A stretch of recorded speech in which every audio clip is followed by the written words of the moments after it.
సీరియల్లో సినిమాలో నటించాలనుకుంటున్నారా? అయితే వెంటనే మా యాక్టింగ్ స్కూల్లో జాయిన్ అవ్వండి. నమస్తే, welcome back to Suman TV. Present మనతో పాటు ఉన్నారు అనలిస్ట్ మందర్ కృష్ణారెడ్డి గారు. నమస్తే సార్. నమస్తే మేడం. సార్, బంగారం ధరలు కొంచెం స్థిరంగా కొనసాగుతున్న ఈ టైంలో మరి రిజర్వ్ బ్యాంక్ ఆఫ్ ఇండియా విదేశాల నుంచి బంగారాన్ని రప్పిస్తుంది. అసలు ఆర్బీఐ తీసుకున్నటువంటి డెసిషన్ ఎందుకు తీసుకుంది? దీని గల కారణాలు ఏంటంటే, ప్రపంచ దేశాల్లో ప్రతి దేశం తన యొక్క సెంట్రల్ బ్యాంక్ అంటారు. సెంట్రల్ బ్యాంక్ అంటే మనకు రిజర్వ్ బ్యాంక్ ఆఫ్ ఇండియా. అలాగే ప్రతి దేశానికి ఒక బ్యాంకు, గవర్నమెంట్ డీల్ చేసే బ్యాంక్ ఉంటుంది. అంటే ప్రభుత్వం తరఫున కావాల్సిన కార్యక్రమాలన్నీ, ఆర్థిక లావాదేవీలన్నీ ఆ బ్యాంకు ద్వారా జరుగుతాయి. అలాగే ఒక దేశం నుంచి మరో దేశంలోకి కానీ, మరో దేశం నుంచి ఇంకో దేశంలోకి కానీ డబ్బు పెద్ద మొత్తంలో వెళ్ళాలన్నా రావాలన్నా ఆ సెంట్రల్ బ్యాంక్ యొక్క పర్మిషన్ లేకుండా సాధ్యం కాదు.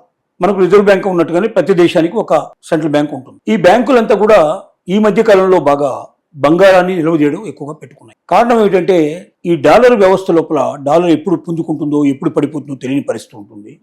తమ మారక ద్రవ్యం అయితే ఉంటుందంటే తమ రూపాయ, మనకు రూపాయి ఉన్నట్టుగానే ఒక్కొరికి ఒక్కో రకమైనటువంటి కరెన్సీ ఉంది. తమ కరెన్సీ వాల్యూ పడిపోకుండా ఉండాలంటే తమ దగ్గర ఎక్కువ మొత్తంలో బంగారు నిల్వలు ఉన్నట్టయితే తమ కరెన్సీ బలంగా ఉంటుంది అన్న నమ్మకంతో ఇంకా కొన్ని కారణాలు కూడా ఆర్థిక మాంద్యం నుంచి కూడా తగ్గించడానికి అవకాశాలు ఉంటాయి.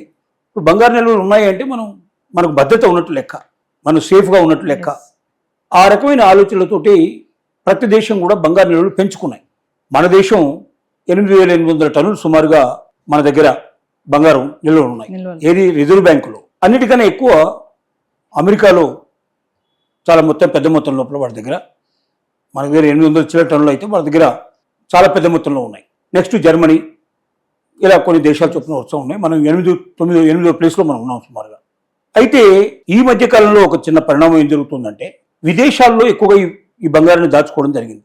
బంగారం అంటే క్యాష్ రూపంలో, బంగారం రూపంలో వాళ్ళు పెట్టుకుంటారు.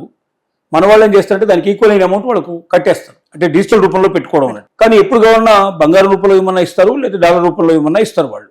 ఈ బంగారం రోజు రోజుకు రేటు పెరిగిపోవటం, దేశానికి మధ్యలో గొడవలు వచ్చినప్పుడు, ఉక్రెయిన్కి రష్యాకు మధ్యలో యుద్ధం నడుస్తోంది. పశ్చిమాసియా మొత్తం బగ్గుమంటోంది. అమెరికా, ఇజ్రాయిల్, ఇరాను 3 దేశాలు కొట్టుకుంటున్నాయి. సడన్గా ఏం చేస్తోంది? అమెరికా ఆంక్షలు విధిస్తోంది. ఇరాన్కు సంబంధించినటువంటి బంగారు నిల్వలు చాలా దేశాల్లో ఉన్నాయి, అమెరికాలో కూడా ఉన్నాయి. అలాగే విదేశీ పెట్టుబడులు కొన్ని దేశాల్లో పెట్టుబడులు పెట్టి ఉంది ఇరాన్. అమెరికా ఏం చేసింది?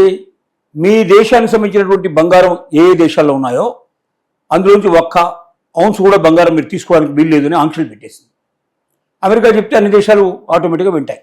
సరే, మీ పెట్టుబడులు కూడా ఎక్కడ మీరు కదిలించడానికి వీలు లేదు, మీకు దాంట్లో ₹1 ఆదాయం ఇప్పుడు మీకు రాదు, ప్రస్తుతానికి అది సీజ్ చేసి పెట్టేస్తున్నాం అని ఈ రకంగా తమ ఆధిపత్యాన్ని చలాయించడానికి ప్రయత్నం చేస్తున్నారు. రష్యా మీద కూడా అలాగా కొన్ని పరిమితులు విధించారు.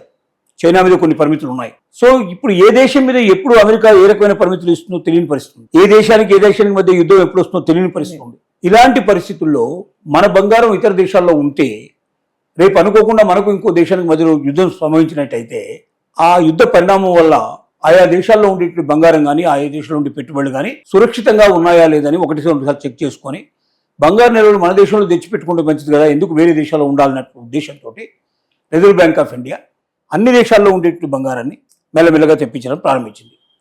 ఇప్పుడు 160 గత 6 నెలల్లోనే 104 టన్నులు తీసుకొచ్చింది ఇప్పటిదాకా. ఇంకా మ్యాక్సిమం ఉంటే 169, 170 టన్నులు సుమారుగా ఇంకా ఇతర దేశాల్లో ఉంది.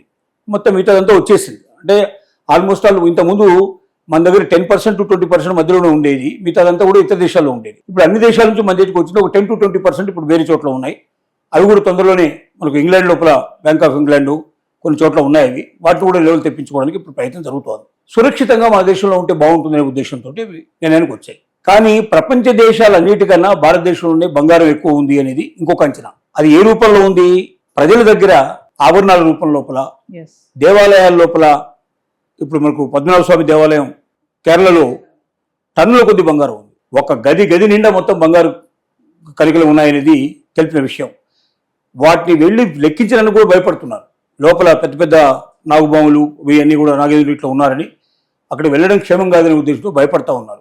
అలాగే మనకు తిరుపతి తీసుకున్నట్టయితే తిరుపతిలో కూడా చాలా బంగారం మన దగ్గర ఉంది. ఇలా పెద్ద పుణ్యక్షేత్రాల లోపల, పెద్ద దేవాలయాల లోపల టన్నుల కొద్ది బంగారం ఉంది. ఈ బంగారాన్ని ఎంతో లెక్కించినట్టయితే అంటే దేవాలయాల్లో ఉన్న బంగారం ప్లస్ ఆభరణాల రూపంలో ఉన్న బంగారం, మహిళలు దాచుకున్న బంగారం మొత్తం లెక్కేస్తే 25,000 టన్నుల బంగారం సుమారుగా ఉన్నది అనేది లెక్క. అంటే ప్రపంచ దేశాల్లో అన్ని దేశాల్లో ఉండే బంగారం అంతా లెక్క కడితే ఎంత ఉంటుందో అంత బంగారం ఇండియాలోనే ఉంది అనేది లెక్క.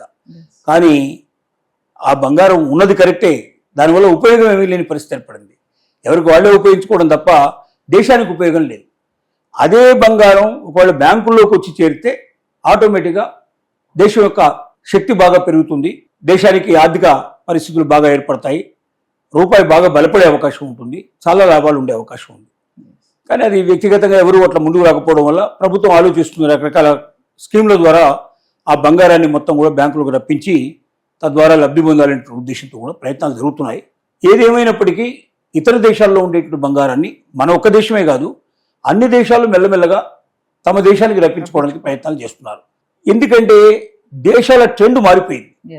ఒకప్పుడు ఒక దేశానికి మధ్య యుద్ధం వస్తే ఆ రెండు దేశాల మధ్యలోనే వైరం ఉండేది. కానీ ఇప్పుడు దానికి మిత్ర దేశాలు ఏవైతే ఉన్నాయో ఆ దేశాలను కూడా దాన్ని సపోర్ట్ చేయడం, తర్వాత పెద్ద దేశాలు ఏవైతే ఉన్నాయో ముఖ్యంగా అమెరికా లాంటి దేశం ఆధిపత్య ధోరణి ప్రదర్శించడం, ప్రపంచం అంతా తన చెప్పు చేతిలో ఉండాలని ప్రయత్నం చేయడం, అందరి మీద ఆంక్షలు పెట్టడం, మీ బంగారం ఎక్కడైనా ఉందా అయితే మీకు దాని మీద ఆశ దూక్కోండి అనే పరిస్థితి లోపల కొన్ని చట్టాలు తీసుకురావడం, ఇలాంటివన్నిటి వల్ల భయం అనేది పెరిగిపోయింది.